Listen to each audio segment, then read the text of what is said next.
Hello မိတ်ဆွေတွေအားလုံးပဲမင်္ဂလာပါဒီ channel ကတော့ ISP မိတ်ဆွေတွေအတွက်အကောင်းဆုံးလူတို့ရှင်းနည်းလမ်းတွေကိုမြန်မာလိုပဲရိုးရှင်းထိရောက်စွာ sharing လုပ်ပေးနေတဲ့ channel တစ်ခုဖြစ်ပါတယ်ဒါကြောင့်မိတ်ဆွေက ISP ကိုရည်ရွယ်တယ်ဒါမှမဟုတ်ရင်လည်းကိုယ့်ရဲ့ English level ကိုအခုထပ်ပို့ပြီးတော့နောက်ထပ်တစ်ဆင့်ကိုမြင့်နေတယ်ဆိုရင်တော့ဒီ channel ကို like and subscribe လုပ်ထားပေးပါအောင်เนาะဒီနေ့ကျွန်မသွားမယ့်အကြောင်းအရာလေးကတော့ကျွန်မဒီ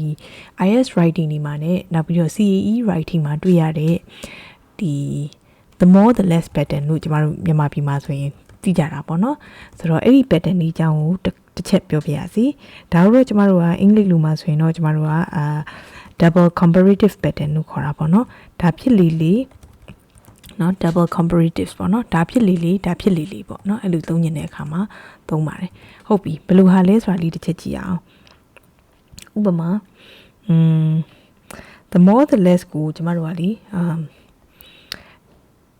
ဒါဖြစ်လေပေါ့လေမြန်မာစကားခက်တာเนาะဟုတ်ပြီပြောရင်းနဲ့သွားလိုက်မယ် the moreအဲ့တော့ဥမာထားပါတော့စာများများကြည့်လေဟုတ်တယ်မလားเนาะစာများများကောင်းလေ bench score ကောင်းလေပေါ့အဲ့ဒါမျိုးဆိုရင်ကျမတို့က the more you study ဟုတ်လားเนาะ the better bench scores you can get ဟုတ်တယ်မလားเนาะအဲ့ဒါမျိုးပေါ့ဒါ the more ကျမဒါလေးကိုဒီလိုလေးလုပ်ထားမယ်ဟုတ်ပြီเนาะဒါဖြစ်လေကောင်းလေပဲဒါလုပ်လေဒါကောင်းလေပေါ့ the more နဲ့ပဲမသုံးမင်းနဲ့ဥမာဒါကျမ the better နဲ့ပြောလိုက်ပြီလေခဏလေး the more ကိုပဲပြောလိုက်အောင်ကျမအသေးစိတ်ပြန်သွားမယ် the more you study ထားပါတော့เนาะ the more you learn ပေါ့ကွာဟုတ်တယ်မလား study ဆိုတော့ the more you study the more you learn ရလိုက်နော်ဟုတ်ပြီဒါဆိုရင်အလုပ်လုပ်လေးပတ်စံပူရှာနိုင်နေဆိုရင် the more you workလားနော် the more နဲ့ပဲထည့်ချင်တော့ the more you earn ဟုတ်တယ်မလားနော်အဲ့တော့ဒါ the more the less ရဲ့ pattern ပေါ့နော် the more ပဲပေါ့ကျမတို့ဒါကိုထားတယ်ပေါ့ရလားနော်အဲ့တော့ more ကိုဒီလိုမျိုးပဲရေးမှလားဆိုတော့နောက်ပြီးတော့ရှိအောင်မယ်အခုဖြစ်နေတာပေါ့အခုဆိုကျမတို့ဒီမှာရေတွေကြီးနေတာနော်ရေတွေကြီးတော့ကျမရဲ့ကလေးတချို့ကအဲ့ဒီဒေသဘက်ကနေအခုဒီကြီးတဲ့တံကိုခံစားနေရတာပေါ့နော်အဲ့တော့တချို့အတန်းချိန်လေးတွေဆိုရင်သူတို့မီးပြက်နေတာလိုင်းပြက်နေတာသူတို့နေရာရွှေ့နေရတာဒါကြောင့်မလို့သူတို့အတန်းချိန်လေးတွေခဏနားထားတော့ကျွန်မဒီဟာကိုဒီဗီဒီယိုတွေကိုအခုလုပ်ဖြစ်နေတယ်ပေါ့နော်အဲ့တော့ကျွန်မဒီလုံးမှာလုပ်ဖြစ်နေတဲ့ဗီဒီယိုတွေထဲမှာပေးဖြစ်နေတဲ့ example တွေကတော့ဒီရေးကြီးတဲ့အကြောင်းလေးပဲခဏပါနေလို့စိတ်မရှိပါနဲ့เนาะအဲ့တော့ဥမာထားပါတော့เนาะthe more မိုးတွေပိုရွာလာရင်ပိုဆိုးလာမယ် the more it rains เนาะthe more serious the problem becomes ပေါ့နော်ဒီလိုသုံးလိုက်ရတာပဲเนาะမိုးတွေပူရွာလာလေဒါပြဿနာတွေပို့ပြီးတော့ဆိုးလာလေပေါ့เนาะဒီလိုပုံစံမျိုးနဲ့ကျမတို့သွားပါတယ်နော်ဟုတ်ပြီအဲ့တော့ဒါဆိုရင် the more ပဲလားဆိုမဟုတ်ဘူး the more the less နဲ့လည်းသုံးတယ်ကျမလည်းပြောချင်စောနဲ့ဒီနေရာမှာဆိုတာ the more noun မဟုတ်ဘဲနဲ့ the more serious adjective တောင်ဖြစ်သွားတယ်အောက်မှာတစ်ချက်ပြန်ထည့်ပေးမယ်เนาะဒါလို့ဆိုတော့ the more ပေါ့ကဲပြီးတော့ the more the lessအဲ့တော့ကျွန်မအတန်းထဲမှာဆိုကလေးတွေကပြောတယ်ဟာညကြည့်တာပဲစာရီကြည့်ရင်နဲ့မိဝါရောနော်ကြည့်လေမေ့လေဖြစ်ကုန်ပြီဟဲ့လားနော် vocabulary တွေဆိုကျွန်မမြန်မေးကြည့်တာပဲဒါပေမဲ့ကြည့်လေမေ့လေဖြစ်ကုန်ပြီနော်အဲ့လိုပြောတယ်လေဟုတ်တယ်မလားနော်အဲ့တော့ဘာပြောလို့ရလဲနော် the more I study နော် the less I remember နော်ဒီလိုလေးပြောလို့ရတာဟုတ်လားနားလည်လားနော်ဆရာမရှင်းပြလေကျွန်တော်ကရှုပ်သွားလေပဲအဲ့တော့the more the teacher explains အဲ့လိုမျိုးဖြစ်ဘူးမလားနော် the less I understand ဟာလားနော် the more the less တစ်ဖက်ကပိုပြီးလေတစ်ဖက်ကရော့သွားလေအဲ့ဒါမျိုးပြောတာဥပမာပတ်စံဆိုရင်မြင်အောင်ပြောမယ်ဆိုရင် the more she spends လားပိုသုံးလေ the less she saves နော်စုတာနည်းသွားလေပေါ့နော်တစ်ဖက်ကများသွားလေတစ်ဖက်ကနည်းသွားလေဒီရပိုင်းဆိုကျမမှာworry တွေများနေအောင်နော်အဲ့တော့ the more I worry ဟလားနော် the less I sleep အိတ်မပြောတော့ညညကြရင်အိတ်နေရတာကိုအိတ်ရပေါ်မှာကိုကောင်းကောင်းမွန်မွန်အိတ်နေရတာကိုမှစိတ်ထဲမှာမသက်မသာတွေဖြစ်နေတာနော် okay အဲ့တော့ the more the less ပဲလားဆိုမဟုတ်ဘူး the less the more လည်းရှိတယ် the less the more ဆိုပြီးရေးတာလည်းရှိတယ်ဟုတ်ပြီနော်ဥပမာထားပါတော့နော်ခုန pattern ကိုပြန်ပြောမယ်ဆိုရင်သုံးတာနည်းလေနော် the less he spends နော်သူသုံးတာနည်းလေ the more he saves နော်ပတ်စံကိုများများပို့ပြီးတော့ save လုပ်နိုင်တယ်လေရလားဟုတ်ပြီနော် okay ရလားဆိုတော့ the less နော် the more ဒီလိုလဲသုံးတယ်ဥပမာလေ့ကျင့်ခန်းလုပ်တာနည်းလေလေ the less they exercise ဟုတ်တယ်မလားနော်the more weight EIGHT the more weight they put on ဟုတ်တယ်မလားနော်လှုပ်ရှားမှုနည်းလေလေသူတို့ကတော့ weight တွေပိုတက်လာလေလေပေါ့ဟုတ်လားနော်ဆိုတော့ဒီလိုပုံစံမျိုးနဲ့လေကျမတို့ကသွားပါတယ်အဲ့တော့ compare လုပ်တဲ့အခါမှာဟုတ်ပြီနော် compare လုပ်တဲ့အခါမှာကျမတို့ကခုန noun တွေကိုရော compare လုပ်တာမရှိဘူးလားနော် noun တွေ verb တွေအခုလောလောဆယ်ကတော့ကျမဒါ noun တွေ verb တွေရဲနဲ့မဟုတ်ဘဲနဲ့ခဏလေးနော်ကျမဒီလိုချုပ်ပြီးပြမယ်ရှင်ကျမကမျက်မှန်သမားဆိုကြီးရေးပြတာပေါ့နော်ခဏလေးဒီမှာခဏပြန်ကြည့်မယ်ဆိုရင်ကျမတို့အခုထိဆိုရင်ဘာတွေပြောပြီးသွားတာလဲဆိုတော့ the more လဲသုံးလို့ရတယ် the more the less လဲသုံးလို့ရတယ်ဟုတ်လားနော် the less the more လဲသုံးလို့ရတယ်ဟုတ်တယ်ဟုတ်ဆိုတော့လောလောဆယ်လေးကိုဒါလေးကိုခဏလေးပြင်ကြည့်ပါအောင်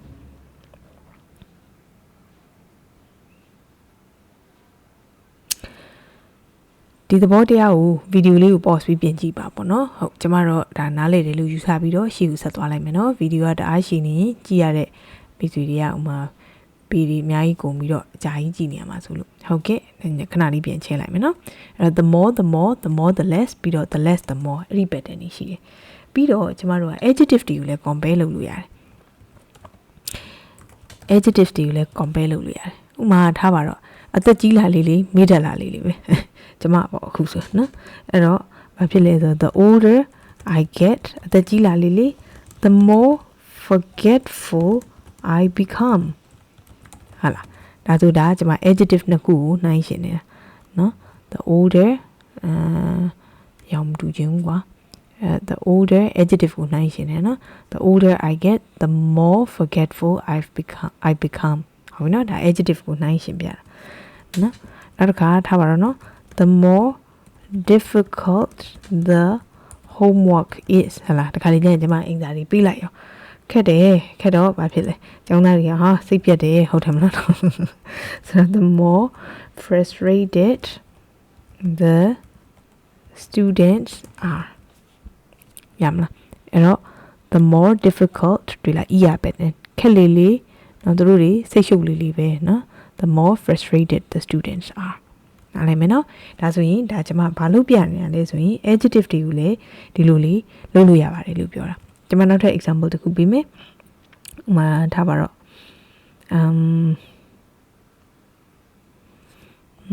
ဘာထင်ကောင်းမလဲမိုးရွာလေးအခုမိုးကလည်းရွာနေတာဟုတ်နော် the heavier it rains ဟုတ်လားနော် the darker the sky is ဟုတ်ပြီနော်မိုးသေးလာလေးနော်ကောင်းကင်ရမှောင်းလာလေးတွေ့လားနော်ဒါဘာလို့နေရလဲဆိုရင်ကျွန်မဒါ adjective တွေကို compare လုပ်ပြနေတာပါနော်ရမလားရှင်ဟုတ်ပြီနော်အဲ့တော့ adjective ကိုပဲ compare လုပ်တာလားဆိုတော့adjective ကိုပဲ compare လုပ်တာလားဆိုရင် no adverb ကိုလည်းကျွန်တော်တို့ compare လုပ်လို့ရတယ် adverbs adverbs ကိုလည်း compare လုပ်ပြမယ်adverbs ကဘာထင်ကောင်းမလဲဥပမာကားကိုမြန်မောင်းလေဟုတ်တယ်မလားနော် accident ဖြစ်နိုင်ကြီးပုံများလေပေါ့ကျွန်မအဲ့လိုရေးလိုက်မယ်နော်အဲ့တော့ the ကားကိုမြန်မောင်းတာပုံမှန်ဆိုရင်ကျွန်မတို့ကားမြန်မောင်းတာကိုဆိုဘယ်လိုပြောလဲ the car is driven fast နော် fast နဲ့ရေးလိုက်ရတယ်ဒါကြောင့် adjective လို့ထင်နေမှာဆိုလို့ fast က adjective ကို adverb ကို fast နော်အဲ့တော့the more quickly กว่า quickly နဲ့ရေးလိုက်မယ် the more quickly a car is driven နော် the more likely ဖြစ်နိုင်ခြေပိုများတယ် it is to cause an accident ဟုတ်ပြီနော်အဲ့ဒါဆိုဒီမှာ the more quickly တွေ့လာတာ adverb ဟုတ်ပြီနော် adverb နောက်မှာ the more likely ဖြစ်နိုင်ခြေပိုများတယ်နော်နောက်တစ်ခုပြောမယ်နေဦးနော်ဖြည်းဖြည်းကိုယ်လည်းစဉ်းစားပြီးပြောဟုတ်ပြီဆိုတော့ဟိုဟာသူကအလုပ်လုပ်တာနော်ရှက်ပြနဲ့လုပ်လေသူ့အမေကပိုဒေါသထွက်လေဟုတ်တယ်မလားနော်အိမ်မှာလည်းဒီလိုပဲလေဟုတ်တယ်မလားနော်ရှက်ပြလုပ်လေ ပူတော့ဒေါသပူပြီးတော့ထွက်လာလေးဟုတ်တယ်မလားဒေါသပူထွက်ပြီးစူရောအဲ့တော့the more clumsy ပေါ့နော်အဲ့တော့ the more clumsily she works ဟုတ်ပြီနော် the more angrily ဟလာနော်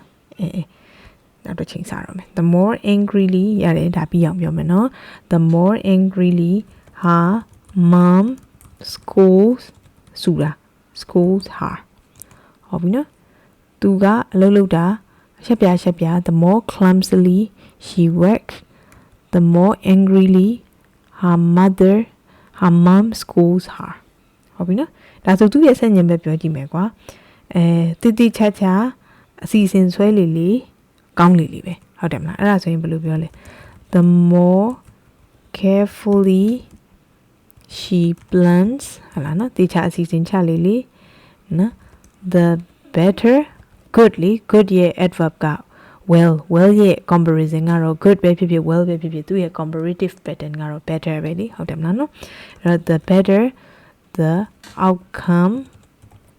result လေးတူပါပဲเนาะ the outcome will be နော်အဲ့ဒါဘာလုပ်နေရလဲဆိုကျမတို့ adverb တွေကို compare လုပ်နေဟုတ်ပြီเนาะ okay နောက်တစ်ခါကျမတို့ noun တွေကိုလည်း compare လုပ်လို့ရတယ်နော် noun တွေကို compare လုပ်လို့ရတယ်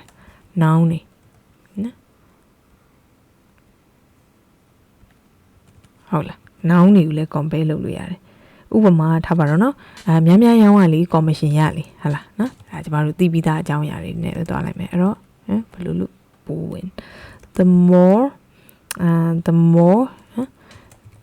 more sales they make ဟုတ်တယ်မလားเนาะ the more commission they earn ဟုတ်ပြီเนาะရလားအဲ့တော့ဒီမှာ now the more sales they made the more commission ရလဲ now မယ်တွေ့လားနော် the more sales လားနော် the more sales they make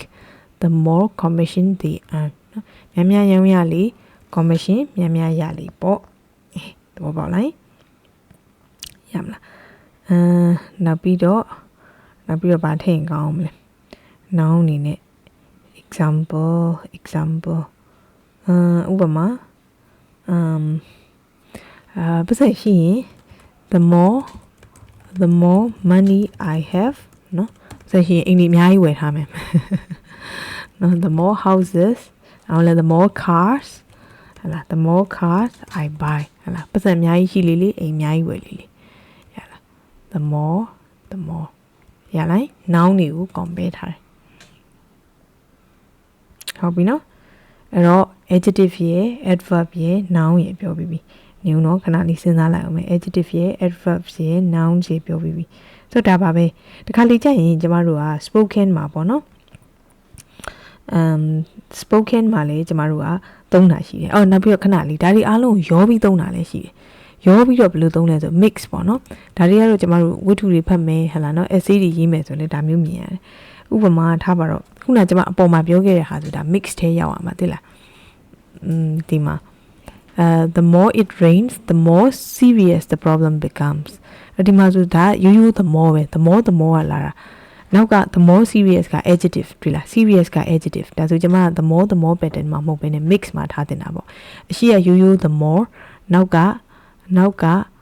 the more adjective သဘောပေါက်လားရိုး the more နဲ့နောက်က the more adjective နောက်တစ်ခုကကြတော့ဥမာထားပါတော့များပေးလေနော်ခုန better ကိုလည်းသုံးထားတာအဲ့ဒါလေးလည်းပြောချင်တယ်အဲ့တော့ the more you pay ပတ်စံပို့ပေးလေ the better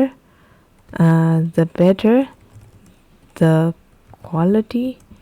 is ပေါ့နော်အဲ့တော့ဒါက adverb နဲ့နော် the more you pay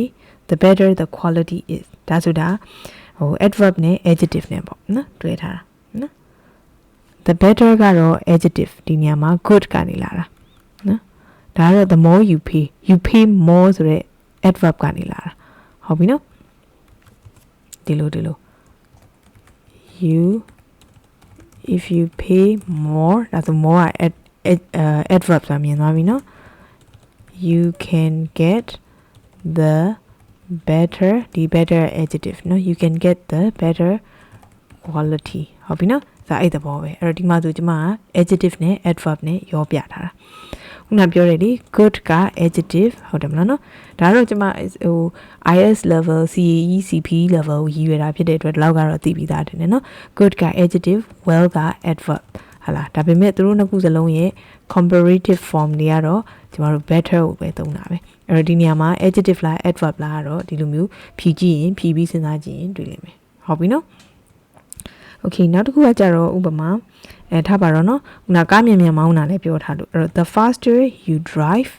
ဟာလားအဲ့မှာဆိုရင် drive က verb faster က drive ကို modify လုပ်ထားတာမို့လို့ရှိရ faster ကadverb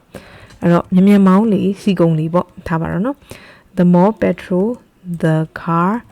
uses ဟုတ်ပြီနော်အဲ့ဒါဆိုဒါဆိုဘာရွေးထားရလဲဆိုရင် adverb နဲ့ဘာနဲ့ကိုလဲဆိုရင် adverb နဲ့ noun နဲ့ကိုယူထားတာဟုတ်ပြီနော်ဒါ mix ပေါ့နော် structure mix ရမလားဆိုတော့ဒါမျိုးတွေလည်းသုံးတယ်နောက်ပြီးတော့ကျမတို့ spoken လိုဟာမျိုးမှာဆိုရင်နော် spoken english လိုဟာမျိုးမှာဆိုရင်လည်းကျမတို့ကတခြားဟာတွေကိုသုံးတယ်ဥပမာထားပါတော့ hey like ခဲ့လို့ရမလားနော်ဆိုရင် like ခဲ့လို့ရမလားဆိုရင် can I tag along နောက်ကနေလိုက်ခဲ့မယ်နော်တူတွဲလိုက်ခဲ့မယ်ပေါ့ဆိုလိုတာနော် can I tag along with you ဟာလားနော်လိုက်ခဲ့လို့ရလားဆိုရတာပေါ့ yes နော် absolutely နော်ဘာဖြစ်လဲ the more the merrier နော်လာလေများလေကောင်းလေပဲလူများလေပြောဖို့ကောင်းလေပဲ the more the merrier ဟုတ်ပြီနော်နောက်တစ်ခုကကြတော့ကျမတို့ဘာတွေပြောသေးလဲဆိုရင်ဥပမာcoffee တောက်မယ်နော် I like coffee နော်ဟုတ်ပြီတကြားထည့်အောင်မလားဆိုမထည့်ဘူးနော် coffee ကပြင်းလေကြိုက်လေပဲဆိုရင် the stronger the better ဟုတ်ပြီနော်ဒီလိုသုံးတယ်ရလားဟုတ်ပြီနော်အဲ့တော့အတူပေါ့နော်ဒီမှာဆိုလဲ the more people the merrier we are ဒါမဲ့အဲ့ဒါကြီးထုတ်လိုက်တယ် spoken pattern ဖြစ်တဲ့အတွက်ကြောင့်မို့လို့နော် the more the merrier နားလည်လိုက်ဒီလိုပုံစံနဲ့တွားပါတယ် okay နောက်တစ်ခါဒီမှာဆိုလဲ the stronger the better နော်ဒါမျိုးသုံးတယ်နော်ကားဝင်မဲ့ခုနကားအကြောင်းပြောတော့နော် I want a new car နော်ကားအသစ်ဝယ်ချင်တယ်နော်ကားကြီးလေကောင်းလေပဲနော်ကားစိုက်ကြီးဖြစ်လေကောင်းလေပဲအဲဆို the bigger the better နော်ဆိုတော့ဒီလိုပုံစံမျိုးကိုလေကျမတို့ကသုံးပါတယ်နော်ဆိုတော့ဒါတွေကိုကျမတို့က double comparative လို့ခေါ်တယ်နော်ဒါဖြစ်လေလေဆိုတဲ့ဟာတွေမှာကျမတို့သုံးပါတယ်ဟုတ်ပြီနော်ရလားအဲ့တော့ဟိုစကားပုံတွေတောင်ရှိတယ်လေthink harder ဟုတ်တယ်မလားနော်များများတွေးလေနော် think harder get smarter ဟုတ်တယ်မလားနော်ဒီလိုဆိုယူတွေပေါ့နော်ရှိတာပေါ့နော်အဲ့ဘာပြောတာအတွေးများများတွေးလေညံကောင်းလေပဲဟုတ်ပြီနော်အဲ့ဒါမျိုးပြောတာနော် okay ပညာဆိုတာ study more နော်စီးပူးလေတက်မြောက်လေပဲ learn more ဟုတ်ပြီနော် study more learn more အဲ့ဒါမျိုးပေါ့နော်ခုနကတော့အလုပ်အကြောင်းပြောရဲဆိုလဲ spoken မှာဆိုရင် short ပြီးတော့စာကြောင်းကို sentence ကိုချုပ်ပြီးပြောလို့ရတယ် work more save more ဟုတ်တယ်နော်အဲ့တော့လုပ်လေးငွေပို့ပြီးတော့စုပြစ်လေးပေါ့နော်ဆိုတော့ဒီလိုပုံစံမျိုးတွေကိုလေကျမတို့ကသွားလို့ရပါတယ်ဒါကိုတော့ double comparative pattern လို့ခေါ်ပါတယ် the more the less ပဲမဟုတ်ဘဲနဲ့ the more the less the more the less the more နောက်တစ်ခါကျမတို့ကဘာတွေကို compare လုပ်လို့ရတယ်လဲဆိုရင် adjectives တွေ adverbs တွေ nouns တွေကို compare လုပ်လို့ရပါတယ်ပြီးတဲ့အခါမှာတော့ဒီလိုမျိုး spoken english လိုမျိုးအတူအနေနဲ့လည်းကျမတို့သွားလို့ရပါတယ်နော် okay ဒီမှာသူထည့်လို့ရသေးတယ် less drama last မဟုတ်တော့ sorry အတန်မှားပြီးပြောနေတယ် less drama less anxiety ဟုတ်တယ်မလားနော် drama နည်းလေကျမတို့စိုးရင်ပူပန်ရတာလေနည်းလေပေါ့နော်ဆိုတော့ဒီလိုမျိုးလေကျမတို့သုံးလို့ရပါတယ်နော်ဒီလောက်ဆိုရင်တော့သဘောပေါက်မယ်ထင်ပါတယ်ဟုတ်ပြီနော်ဒါဆိုရင်ဒါ the more the less pattern နော် double comparative pattern ကိုကြောက်စရာမလိုတော့ဘဲနဲ့ဒီ IELTS writing မှာလည်းပြန်ပြီးတော့သုံးလို့ရမယ်လို့ထင်ပါတယ်ဟုတ်ပြီနော် okay ဒါဆိုရင်ဒီနားမှာခဏရပ်ထားပါမယ်ရှင်ဒီဗီဒီယိုကမိတ်ဆွေတို့တစုံတရာကြိုးရှိတယ်ဆိုရင်တငယ်ချင်းတွေကိုလည်းဝေမျှပေးပါအောင်ဗီဒီယိုမှာလည်း thumbs up လေးလုပ်ပေးခဲ့ပါအောင်နော် okay bye bye